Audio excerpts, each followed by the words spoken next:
You've been lied to. Anxiety isn't a flaw, it's a compass, a primal signal that you're alive, awake and teetering on the edge of something real. Society tells you to medicate it, mute it or manifest it away. But Søren Kierkegaard, the father of existentialism, called anxiety the dizziness of freedom, the thrilling, terrifying proof that you're not a robot, not a cog, but a human being with infinite choices. Today, we're flipping the script on anxiety. No toxic positivity, no breathing exercises, just raw philosophy and a roadmap to turn your dread into power. Let's begin where Kierkegaard did, at the cliff's edge. Kierkegaard didn't just study anxiety, he lived it. Imagine a man pacing the foggy streets of 19th century Copenhagen, haunted by his father's curse, tormented by a broken engagement and wrestling a god he feared had abandoned him. His masterpiece, The Concept of Anxiety, wasn't written in a dusty library. It was scrawled in the margins of a life teetering on despair. For Kierkegaard, anxiety wasn't a flaw. It was proof you hadn't sold your soul to the status quo. Picture this. You're not just standing at a cliff's edge, you're balancing on a skyscraper's ledge, wind whipping your face, city lights blinking below, your heart races, your knees buckle. This isn't fear of falling, it's terror of the choice to leap or retreat. Kierkegaard called this the dizziness of freedom, the vertigo of realizing you hold the pen to your life story. No destiny, no script, just infinite blank pages. The DSM-5 pathologizes anxiety as a disorder. Apps sell calm through guided meditations and sleep stories, but Kierkegaard would scoff, "You're treating a symphony as noise." Studies now reveal what he intuited. Moderate anxiety sharpens focus, boosts creativity, and fuels resilience.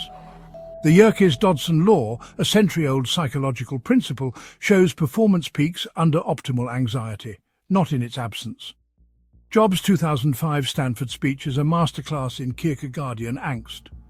Remembering that I'll be dead soon is the most important tool I've ever encountered to help me make the big choices in life. His daily confrontation with mortality, his anxiety about time, wasn't a bug. It was Apple's operating system. No existential dread, no think different, just another tech company. In her 2017 documentary, Gaga confesses, "I have panic attacks. I feel depressed, but my pain is my power." Her album Chromatica transforms anxiety into pulsating anthems. Kierkegaard would nod. Anxiety is the price of originality. The anxiety spectrum, from numbness to nirvana. Level 1, complacency. No anxiety equals no stakes. Think office drone, numbing out on Netflix and takeout. Kierkegaard's verdict, the crowd is untruth. Level 2, optimal anxiety. Butterflies before a pitch, sweaty palms drafting a novel. This is the sweet spot where genius germinates. Level 3, overwhelm. Paralyzing dread, panic attacks, not a failure of feeling, a failure of framing. Actionable toolkit, Kierkegaard's anxiety alchemy. 1, the Dizziness diary. Each morning, write one thing that terrifies me today is, at night, add, how this fear pushed me to. 2, the existential mantra. Repeat, anxiety is the tax I pay for freedom. 3, the 5-second rule. When anxiety strikes, count 5, 4, 3, 2, 1, then act. Kierkegaard's leap in real time. Historical parallel. Van Gogh's Starry Night. Van Gogh painted the Starry Night from an asylum, battling psychosis and despair. The swirling skies, pure existential anxiety. Yet that turbulence birthed beauty that outlived him. Kierkegaard wrote, "Anxiety is the possibility of possibility." Van Gogh's brushstrokes scream, "Yes, the forbidden truth." Society sells you happiness as a flat line, no peaks, no valleys, but Kierkegaard's anxiety is a mountain range, jagged, dangerous, breathtaking. To numb it is to settle for a screensaver when you could have a masterpiece. Kierkegaard didn't trust people who claimed to be chill. He wrote, "Anxiety is the possibility of freedom. To numb anxiety is to numb your potential. But how do you transform this raw, trembling energy into something that doesn't just survive chaos, but thrives in it? The answer lies in alchemy, turning leaden dread into golden action. Here's how. Step 1. Stop resisting the void. Modern self-care culture peddles serenity like a drug. Meditate your anxiety away, journal it into submission. But Kierkegaard would call this cowardice. In fear and trembling, he tells the story of Abraham, ordered by God to sacrifice his son Isaac. Abraham doesn't meditate, negotiate, or seek therapy. He straps wood to his back, climbs the mountain, and raises the knife. Kierkegaard's point: true freedom demands staring into the abyss without blinking. Your anxiety is your Isaac. It's the thing you're terrified to lose. Comfort, approval, a dead-end job that pays the bills. But what if sacrificing it is the only way to reclaim your soul? Modern example: the corporate defector. Imagine a lawyer 15 years into a lucrative career, haunted by dread every Sunday night. She could numb it with wine and Netflix, or she could listen to it. Kierkegaard whispers, your anxiety is a flare, a signal you're betraying your true self. So she quits, starts a pottery studio, loses the six-figure salary but gains a life that doesn't require escapism. The ritual of surrender. Write your Isaac list. Name 3 things your anxiety is begging you to sacrifice. Burn a symbol, light a candle for each, watch the wax melt. Say, I release what no longer serves my becoming.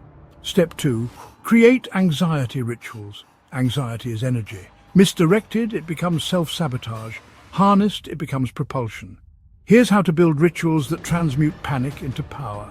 Ritual 1, the fear letter. Write a letter to your future self, detailing every worst-case scenario gnawing at you. I'll fail. I'll go broke. They'll laugh. Externalizing fears robs them of their haunting power. Destroy it, burn it, bury it, shred it, watch the smoke rise like a prayer. Ritual 2, the worry hour. Carve 60 minutes weekly to obsess freely. No judgment, no solutions, just spiral. Containment creates clarity.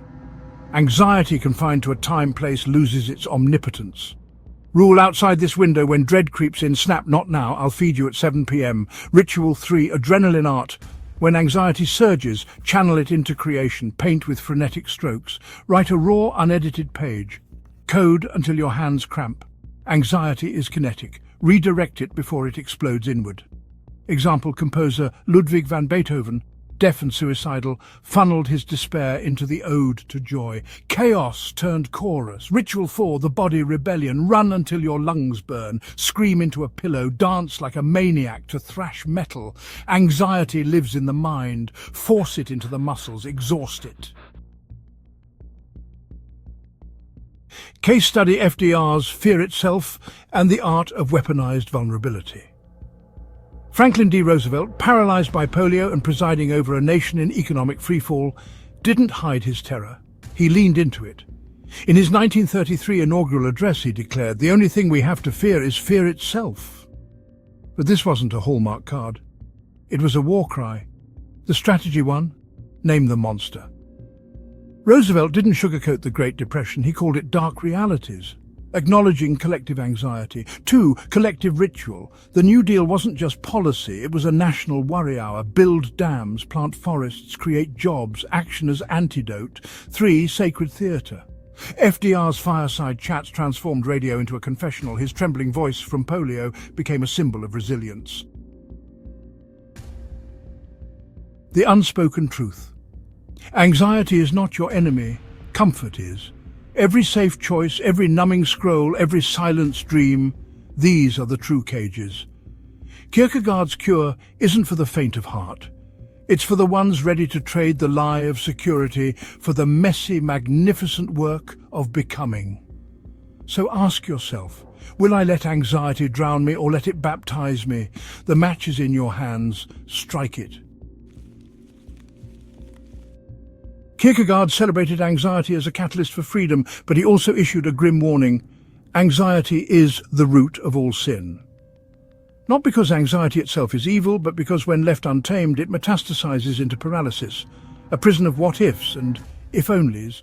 Modern psychology's anxiety disorders aren't failures of feeling, they're failures of framing. Let's dissect how society's warped relationship with anxiety turns a compass into chains. The rescue ritual: how to break the cage. First, name the beast. Write down your anxiety in 1 sentence. I'm terrified I'll fail and everyone will laugh. Now interrogate it. Is this anxiety protecting me or imprisoning me? Next, the 10-minute rule. When anxiety paralyzes you, set a timer for 10 minutes. Do 1 tiny action related to your fear. Send the email, write the first paragraph, or make the uncomfortable call. Momentum often starts with micro-bravery, then Schopenhauer's playlist. Create a transcendence playlist of songs that stir your soul. When anxiety spirals, press play and let the music anchor you in the present. Kierkegaard's path, the alchemy of anxiety. Kierkegaard didn't just tolerate anxiety, he worshipped it as sacred friction. In The Sickness Unto Death, he wrote, "Anxiety is the possibility of freedom, and only in anxiety is there rescue." For him, anxiety wasn't a symptom to cure, but a compass pointing to your unlived potential. Imagine a sculptor staring at a block of marble. The chisel's first strike is terrifying. What if you ruin it? But without that risk, the masterpiece stays trapped in stone. Kierkegaard's philosophy is that first strike, embrace the chaos of creation, modern parallel. Elon Musk's existential deadline. Musk famously said, "If things are not failing, you are not innovating enough."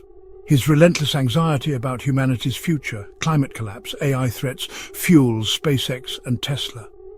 Like Kierkegaard's cliff-edge metaphor, Musk leans into the vertigo of risk. No anxiety, no Mars mission, just complacency. Buddha's path, the art of detachment. Buddha taught that anxiety arises from tanha, craving. We crave control, certainty, approval. His remedy? Non-attachment, observing desires without being enslaved by them. In the Dhammapada he wrote, "You are what you think. All that you are arises from your thoughts." Anxiety, then, is a storm in the mind, not the world. Modern parallel. Eckhart Tolle's Power of Now. Tolle's teachings echo Buddha. Realize deeply that the present moment is all you ever have. By anchoring in the now, anxiety loses its grip. Think of it as mental decluttering, releasing the what-ifs to focus on the what is, the clash and unexpected synergy. At first glance, Kierkegaard and Buddha seem opposites. Kierkegaard says, leap into the abyss, anxiety is your wings. Buddha says, sit by the abyss, observe it, let it pass, but dig deeper, and their paths converge. Both reject mediocrity, both demand radical honesty. Kierkegaard's leap of faith isn't blind, it's a choice made with eyes wide open, akin to Buddha's mindful action. Synthesis, the anxiety warrior's code. 1. Kierkegaard's fire, use anxiety as fuel. Ask, what bold move is my anxiety urging me to make? Example, quit the soul-crushing job, start the side hustle, say the hard truth. 2. Buddha's stillness, detach from outcomes, practice. I'll act fiercely but surrender results. Example, launch the creative project without obsessing over likes or sales. Case study, Serena Williams' pre-match ritual. Williams channels Kierkegaardian fire. I'm always nervous. If I'm not nervous, I'm worried. But she also embodies Buddhist detachment. I focus on the ball, not the scoreboard. Anxiety becomes a dance between action and release. Interactive exercise, the 2-minute existential check-in. Minute 1, Kierkegaard. Write down one anxiety gnawing at you. Then ask, what freedom is this anxiety pointing me toward? Minute 2, Buddha. Close your eyes, breathe, whisper, this feeling is temporary. I am not my thoughts. Warning, the pitfalls of half measures. Kierkegaard without Buddha, you become a reckless gambler, mistaking chaos for growth. Buddha without Kierkegaard, you become a passive observer, mistaking numbness for peace. Final truth. Anxiety is neither good nor bad, it's a mirror. What do you see, a prisoner of fear or a warrior of possibility? The choice is yours. Anxiety isn't your enemy, it's your existential wake-up call. A reminder that you're free, fallible and wildly alive. Kierkegaard wrote, to dare is to lose one's footing momentarily. Not to dare is to lose oneself. So dare leap, burn the scripts that shame your trembling hands. If this video cracked open a door in your mind, smash the like button. Subscribe for weekly raids on societal lies. Comment, what's one anxiety you're ready to weaponize? Your truth might set someone else free. And remember, the cliff's edge isn't a threat, it's an invitation to fly.